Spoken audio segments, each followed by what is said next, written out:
So we were a very rough place. We started in 1871, 72 because the Northern Pacific Railroad was building its way west from Duluth, and we stopped. They stopped for the winter at the Red River in a tent town.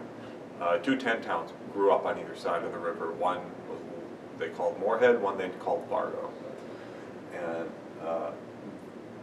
the tent towns are populated by the railroad workers who were building the railroad and the bridge, but also congregating at the end of the line were gamblers and gunmen and prostitutes and the kind of people who wanted to live one step ahead of law and order. And among them were guys like Shang Stanton, a gambler, and Slim Jim Shumway, just a killer. So the story goes that in a tent saloon, kind of like the one that we're standing in now,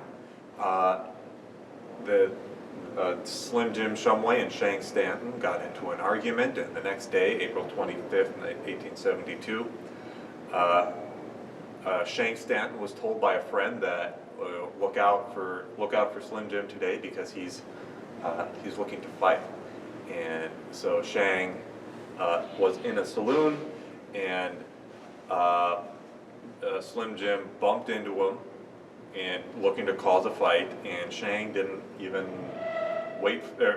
Shang decided he was going to escalate it right then, and so he just, fearing for his life probably, he knows what kind of guy Slim Jim is, he turns around and he shoots him in the gut with this gun. So Shang shoots Slim Jim Shumway. It is a mortal wound, but not immediately fatal. So Shumway starts shooting back. Shang is able to escape out the back of the tent saloon, and he's running down 4th Street in Moorhead.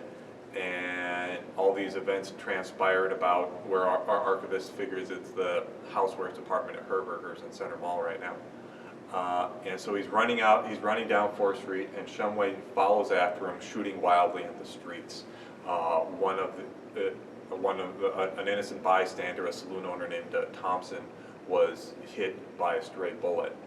And then things start, when the dust settles, 2 people are mortally wounded and dying in the street.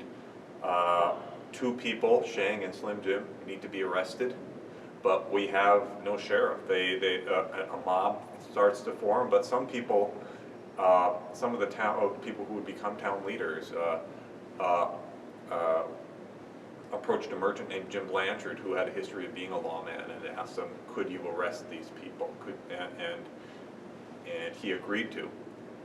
And by doing so, he became Clay County's first sheriff.